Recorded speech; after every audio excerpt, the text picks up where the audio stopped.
All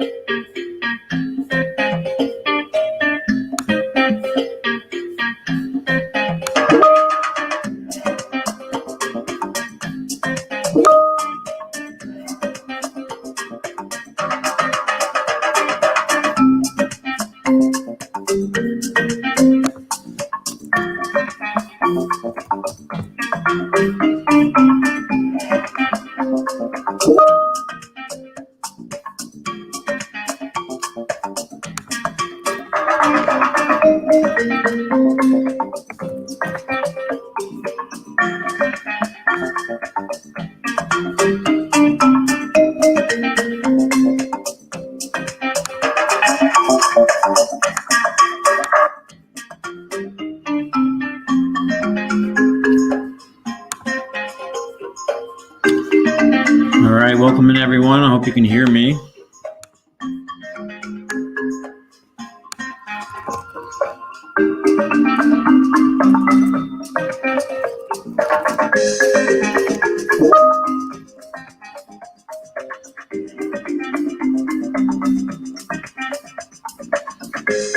Just let some more time for folks to join in.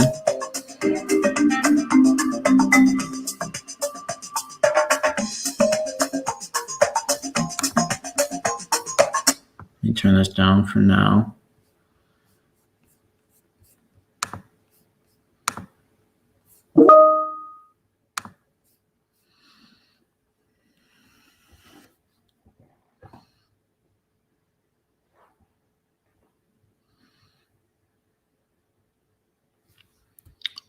All right, 6 people.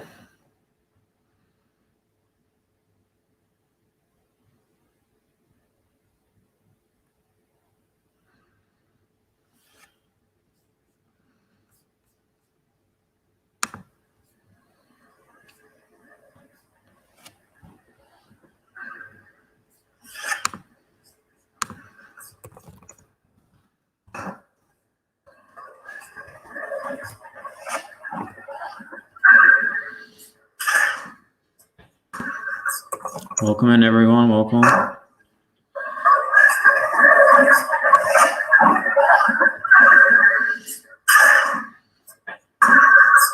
Welcome in everyone, welcome.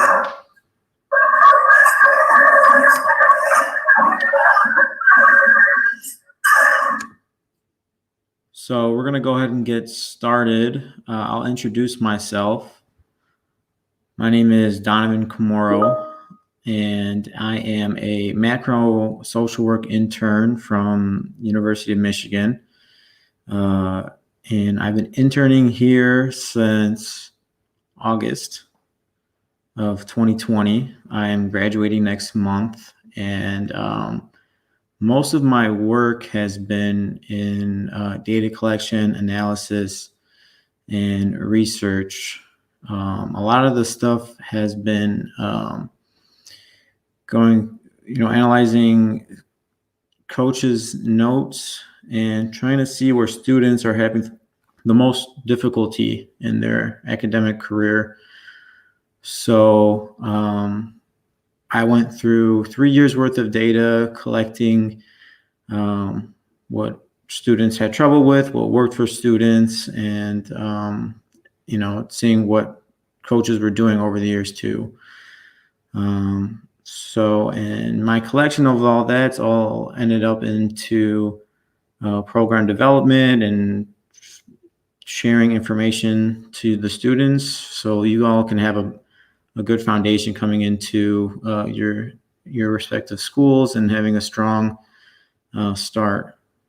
And I've been in school for a long time. I don't want us to be boring, so I made a Kahoot. I always thought Kahoots were fun. We'll play a Kahoot. I'll give a little bit about every question, and we'll see who wins. There are going to be some prizes at the end as well. So I'm here sharing my screen, if you all can see that. And there is a game pin. And if you have never done Kahoot, you could do it on your phone, your laptop, or anything like that. You just go to www.kahoot.it and type in this game pin. It'll ask you to put your name in, and we'll get started once everybody's in. So live stream says we have about 5 people. If you guys want to go ahead and get started, and let me know if you have any difficulties.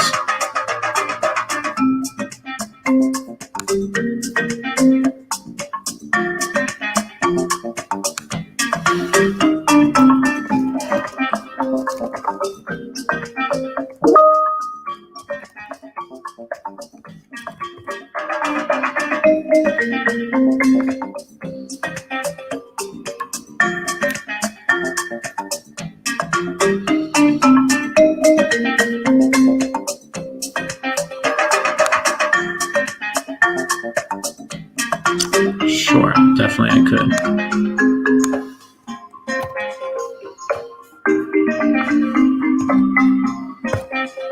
You can use that pin there, take you to the lobby.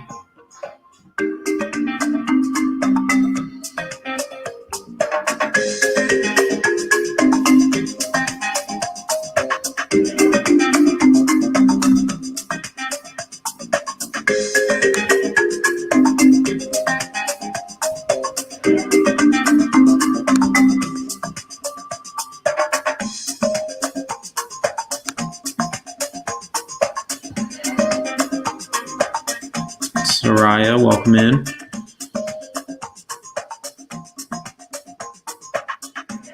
Tafriel, hope I said your name right, welcome. Kendra, Donnie Thornberry, is that from Wild Thornberries?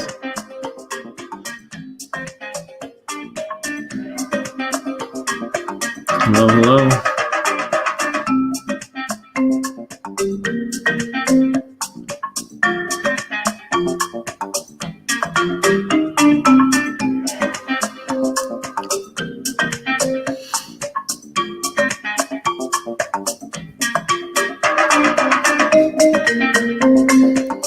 All right, I think that's everybody.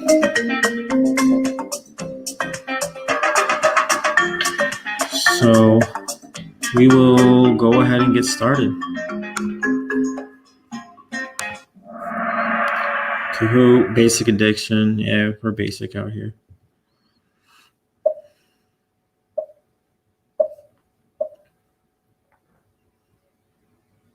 What form do you fill out to see if you qualify for financial aid?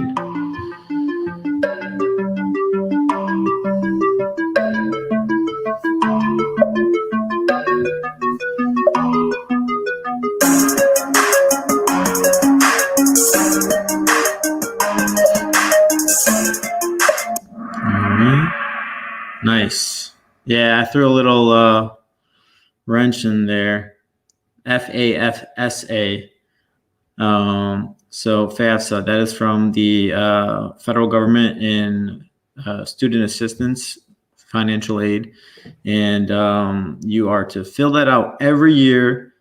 Once you fill it out, you can create, you have an account created, and you have your information saved in there. So you don't have to retype everything. You may need to make some changes here and there, but yeah, that's what you need to fill out every year. And a lot of questions could be linked to your parents' tax information, your own tax information. But that's the first step in getting financial aid. So, oh, by the way, the quicker you answer, the more points you get. So answering quickly and correctly gets you the most points. And then if you get on a streak too, if we're caring about winners and losers here. All right, Kendra is in the lead. So we'll go into the second question. True or false?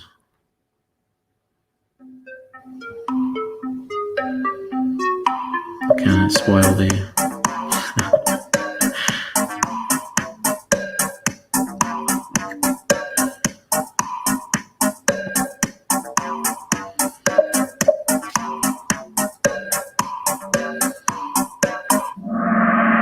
Nice. Okay, I gave you all a gimme, so you can thank me later. Nice. Yeah, fill it out every year, and that could be tied to other financial aid forms such as a Pell Grant. That's also very important. A Pell Grant is something that gets tied in based on your financial need. So that's usually rewarded automatically when you fill out a FAFSA, depending on the school and other factors. All right, Kendra's still in the lead. Another true and false. All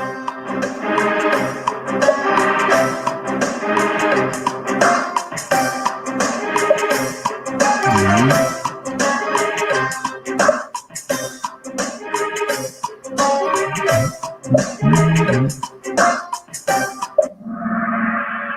Well, no, it is the first step.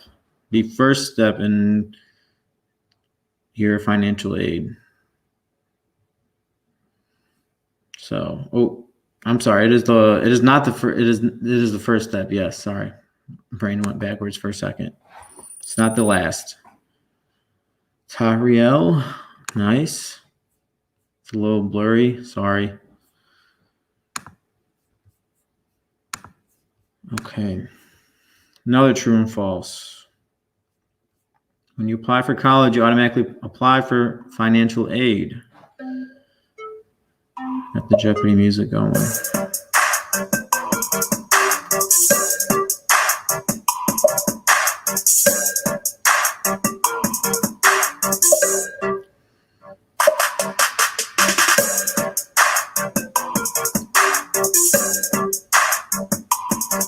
Five seconds. False. Correct. So applying for college and getting into college is a great step in continuing education, but your financial assistance is not tied into that. You must do that separately in the form of a FAFSA, a scholarship, a student loan if you need that, and or you could just pay it yourself as you go along from the semesters. I did that for a little bit, but yeah, and it's not tied into applying for college. Nice. Good job, everyone. Donnie Thornberry. Nice. Taking the lead. What must you sign for your promise funding?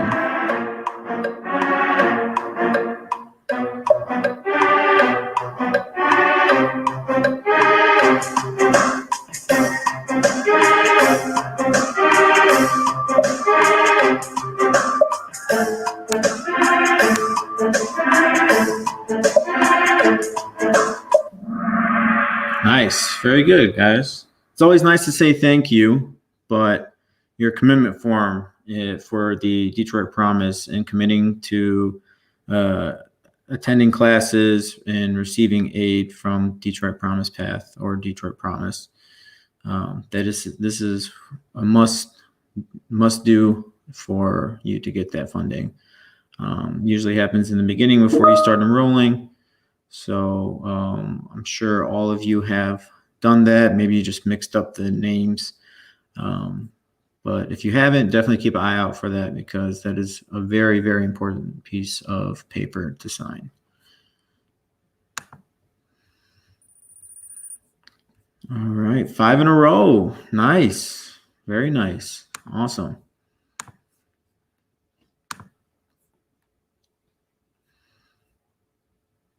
So what term describes this student?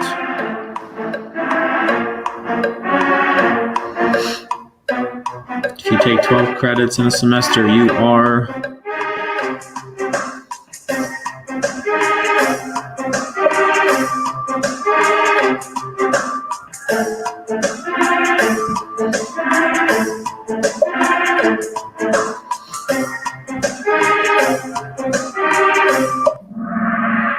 full-time, yes. Anything below 12 credits in a semester is considered part-time or less than full-time. So 12 credits in a semester gets you to be full-time. That usually keeps your financial aid going in your as you go on for the next semesters. It could have you more eligible for other forms of financial aid in the form of student loans or scholarships. I guess the idea behind it is that if you are going to be receiving financial aid, they want it to be invested in someone who is fully invested themselves, and what they view as fully invested is 12 credit hours per semester. So, the credit hours could be in the form of 2 classes that are 6 credits. If, maybe you have a lab or something like that, if you're in biology or chemistry, it could be, 4 3 credit hour courses. So you can mix and match that as well. All right, but 12 credits. Nice, 6 in a row, awesome. What type of financial aid does not have to be paid back?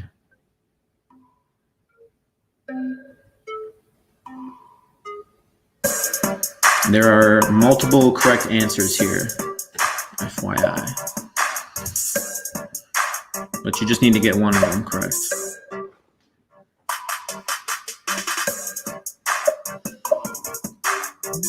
I like the music on this. It's good.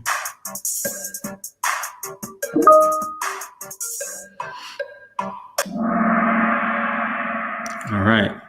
So all 3 of these are correct. Everyone got them right, whether you got all of them or just one of them. So nice job. Loans are what need to be paid back. These could be government loans that are subsidized or unsubsidized, or private loans. And you can get private loans from a lot of different places. But scholarships are, the most common. These don't need to be paid back.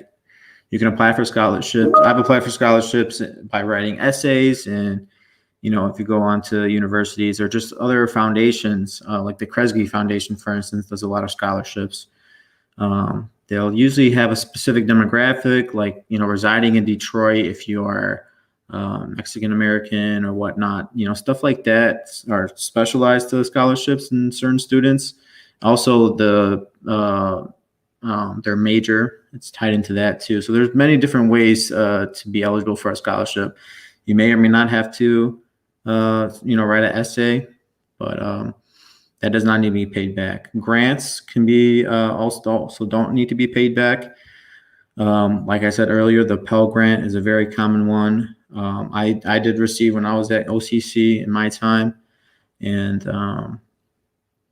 work studies is after that. So a work study is you're hired a job for the school, but it's viewed as a normal job, usually part-time job, 15, 20 hours a week. And sorry, getting messages everywhere. The money typically is used to go towards your tuition, but it's your choice. You have freedom to spend the money wherever. So this one is not very common. Not many folks do this all the time, but usually 2 big ones are just scholarships and grants. So, but work studies are great too, in case you can work in a department of the school in your major. Sometimes that's tied into that. A lot of people do that. All right. Awesome. Great job, everyone. So what determines if you qualify for Pell Grant or income-based scholarships?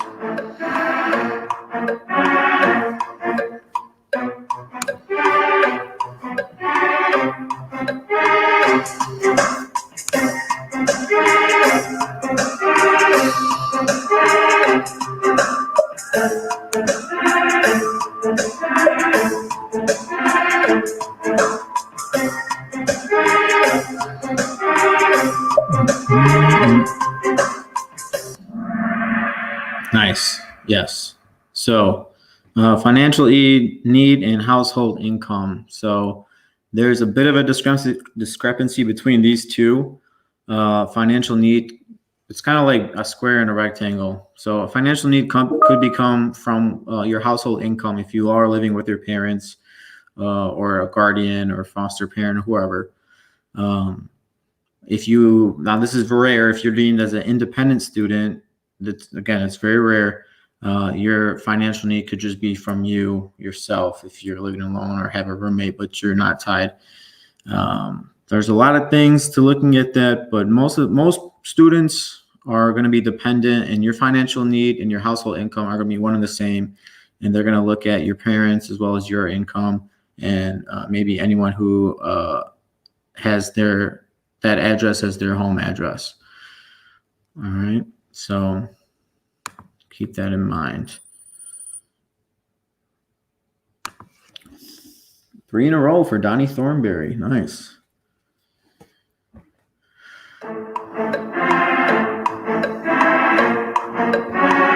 Total estimated, what term? You're going to see this term a lot,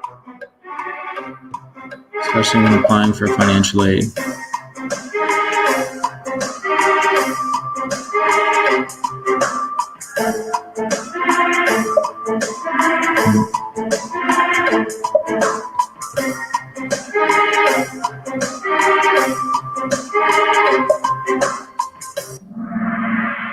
All right, yeah, estimated cost of attendance. So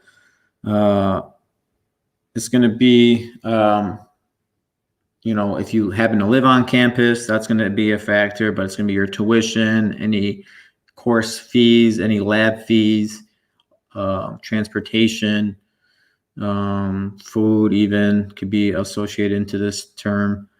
And this is going to help determine if you do have to, maybe take out a loan, or for your FAFSA, it's going to play a factor into how much you're going to be rewarded, and how much the school is going to reward you out of their pool from their FAFSA fund as well. So, there's a lot of things you can associate with this. And then the biggest thing is you want to try to get that number to be reasonable, so that you can have a reasonable amount of financial aid awarded to you.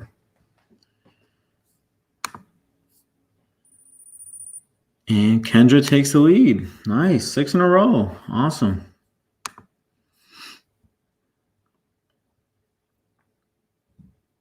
All right. So what needs to be paid back after you're done with school? Multiple correct answers here as well.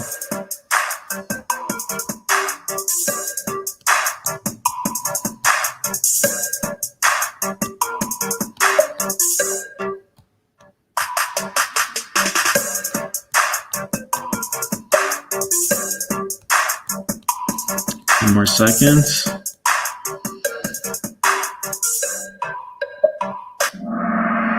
All right. So scholarships do not need to be paid back at all whatsoever at any time. Federal loans come in the form of subsidized and unsubsidized, meaning subsidized meaning you are to be paid. That needs to be paid back right when you take out the loan. So right when you take out the loan and it is used, you start paying that back. There's interest accrued on there. And, it comes in a monthly fee at a minimum, and you pay that.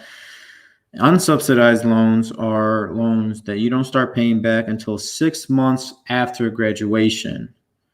And that's usually the more popular. The one tidbit about that is, even though you don't need to be paying back right away, you still have the option to. Interest will still be accruing. So what I do is, and I know many people do, is just pay the interest off while they're still in school. It's at a lower rate while it's still in that kind of deferment phase.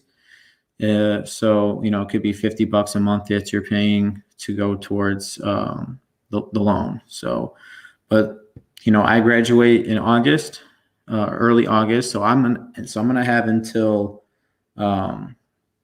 February of 2022, where I am not going to be required to pay back some of my student loans. So keep that in mind. I pay the interest, like I said, but that's the difference there. And private loans could be from any kind of institution, any kind of company or organization, that's going to be, requiring payment right away as well. The little bit of tidbit of that is it usually comes with higher interest rates.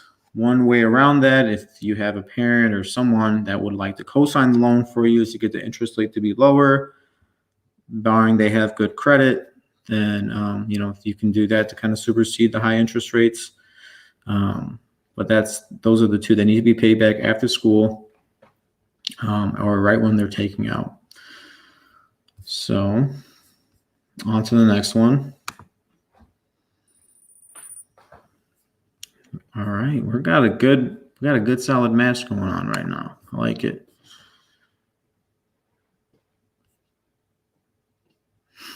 All right, what is the name of this academic record?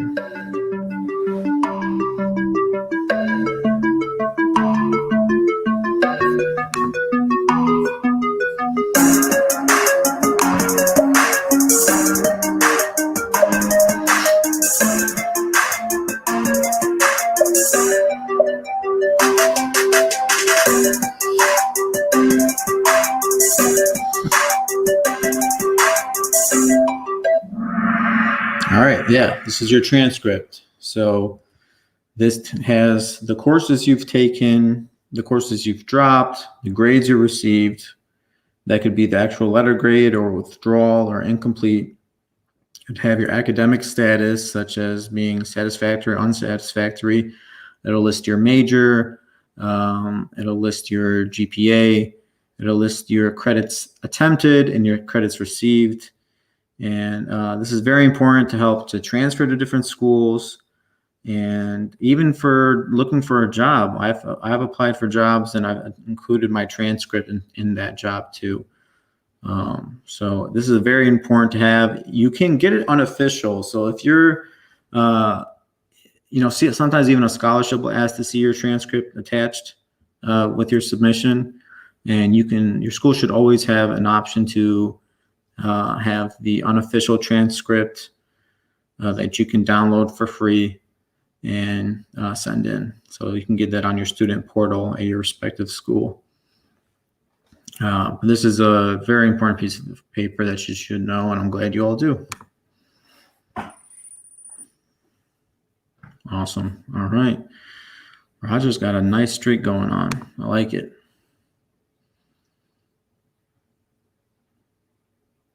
All right. So true or false?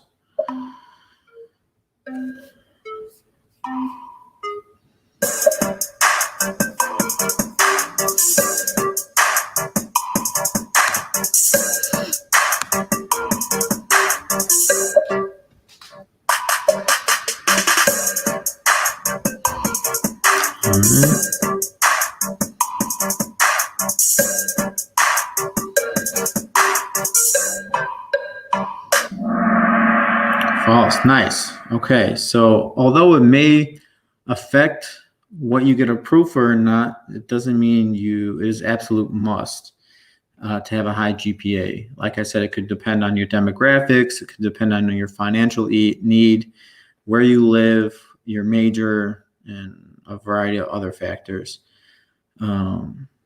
And just, for example, getting your FAFSA does not look at your grades whatsoever. So that's an automatic form of financial aid that you're eligible to receive, and most people do get that. And they don't look at your GPA at all. So glad you guys all know that, because I know the reason I put this on here is there's a little bit of a stigma, especially when I started, that you think, oh, if I apply for a scholarship, I'm not going to get it. I'm not a good student. No, that's not the fact at all. You should apply for every scholarship that you see and are eligible for. So just anything can happen. You can get that, and it could be, a load off your shoulders. So I'm glad you guys don't have that stigma. But please, there's other students that they may think like this, get them to not think like that, because it's completely not true.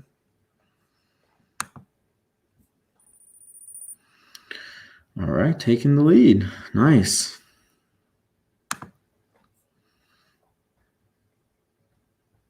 All right.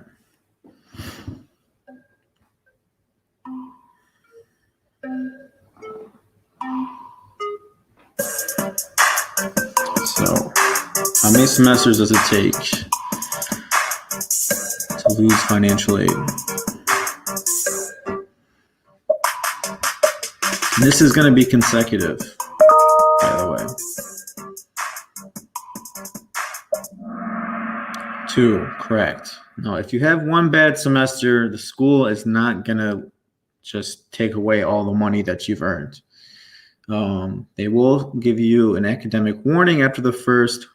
It may even give you a second one after 2, but it is in their power to restrict your financial aid funding if you have 2 consecutive academic performances. You can protest it, and your campus coach could help you do that, and your school counselor can help you do that if you end up getting there. I was there at one point myself at OCC. Not to say everyone's going to get there, but it's something that is real and that students deal with. So you should know about it. So having a poor academic performance, they put you on unsatisfactory academic probation, and it can restrict your funding. To have that, you can have a GPA of lower than 2.0 for 2 semesters in a row, and you have a completion rate of credits attempted versus credits earned of 66%, or of lower than 66%. So 2/3 of your classes, if you are below that, then they can put you on academic probation. And that would restrict your promised funding, your scholarships, your FAFSA, and all sorts of things. So be wary of that and ask for help when you need it to avoid this.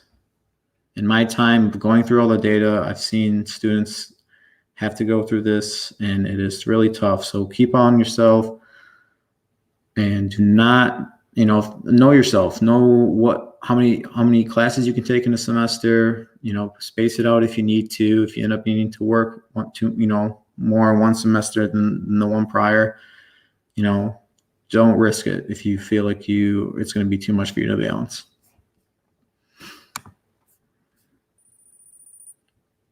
All right, nice.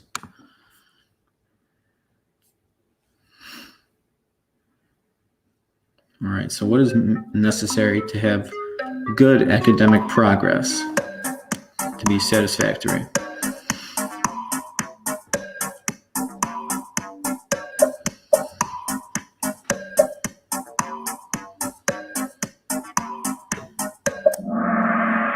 All right, yes. So the blue one is correct, but there is only one correct one, and it is all of these. So like I said, you need to be above a 2.0.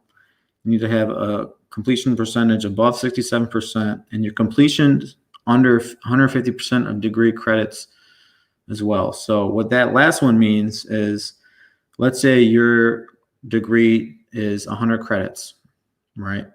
150% of 100 credits would be 150 credits. So if you are at that maximum, you've taken 150 credits and you still haven't earned your degree, you're no longer going to be satisfactory. You'll be unsatisfactory. You won't be eligible for financial aid any longer. So and that's going to be on your grades, your credits attempted. Excuse me. So as long as you stay within these parameters, you're good. You'll be eligible for financial aid, and you will earn your degree in no time.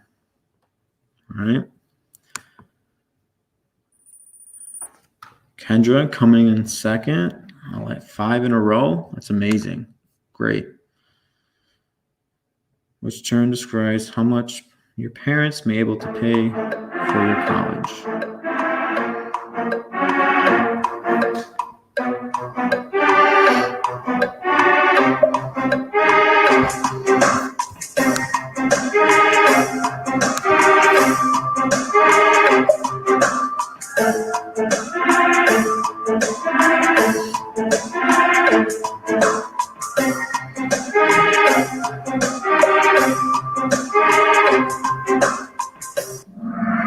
All right. Yeah. So estimated family contribution.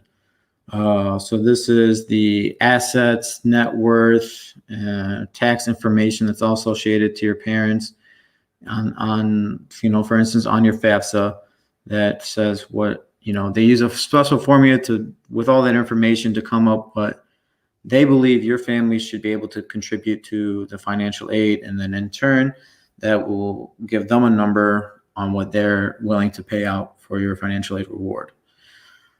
So this is another key term that's associated to the financial need and household income question from earlier. So this is not going to be the first time you see that, and I want to make sure you guys all know what this means and what it all contributes to. All right, nice. Kendra hitting 5 in a row. Amazing.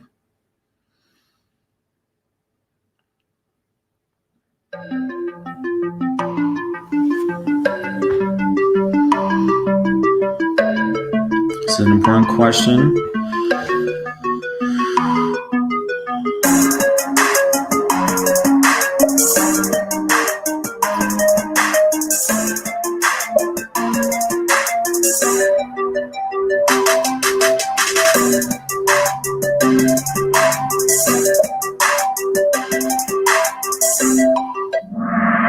All right, so a little bit of a tricky question. So this didn't specifically say your FAFSA. So when you fill out your FAFSA and it's completed and they reward you, it's linked to your school. So there's a section in the FAFSA that asks for your school code so they can send their information straight to the school's financial aid and it's rewarded to your student account, right then and there, or, after it's been filed and whatnot. But it directly hits your student account. You don't have to sign anything after you've already signed the FAFSA. Receiving financial aid in another form, such as a scholarship or a student loan, you must sign an award letter. So if you were to go to your student account, usually it's in the financial aid, it'll say rewards, and then it'll say accept and / decline. So if you have a private loan, attached to your school, they send that to the school's financial aid office, and then on your student account, once it's been processed and whatnot, it'll show up there, and you then have the option to give your financial aid office access to that to use those funds for your tuition. So you must sign that for them to be able to use those funds. So if you do it, there's been times I've seen students, do everything right, get the scholarship and all that, and then their loan is all set, but it doesn't hit their tuition because they forget to sign this award letter. So this is very important, little minor step that goes by people's heads because it's very small, but it's very, very, very important to do.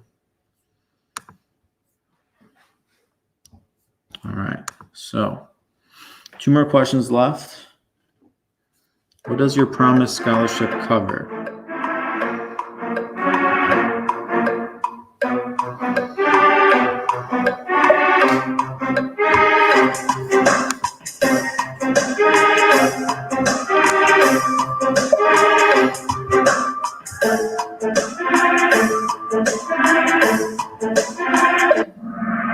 All right, so it covers tuition and mandatory fees.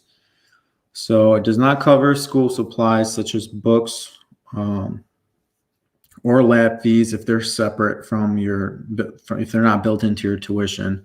It does not cover room and board.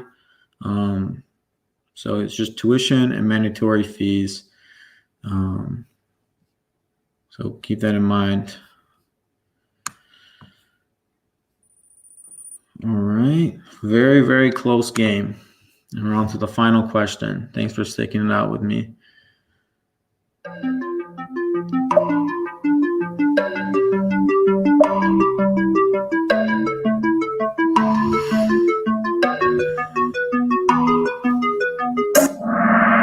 False. So you do not have to take out loans to pay for college. You can sign FAFSA. You can apply for scholarships. You could do a work study. You can be rewarded grants, or you can work 2 jobs and go to school like I did. I don't recommend that. It's very stressful, very tiring, but what needs to be done needs to be done. And you do not need to put yourself in debt to go to college to better yourself and to get a higher education. So know that Detroit Promise is here for you, and the coaches are here for you. Everyone that is associated with you is here to help you. And thank you for your time. Let's see who the winner is. Here we go. Kendra, nice. 14 out of 18. Tariel. And number 1, Bonnie Thornberry. All right, number 1. So 1, 2, and 3, you guys will be receiving a gift as a reward for completing and knowing your stuff. The other 2, you did great. I hope you all learned a lot, and I really, really appreciate your time. And thanks for coming on and listening.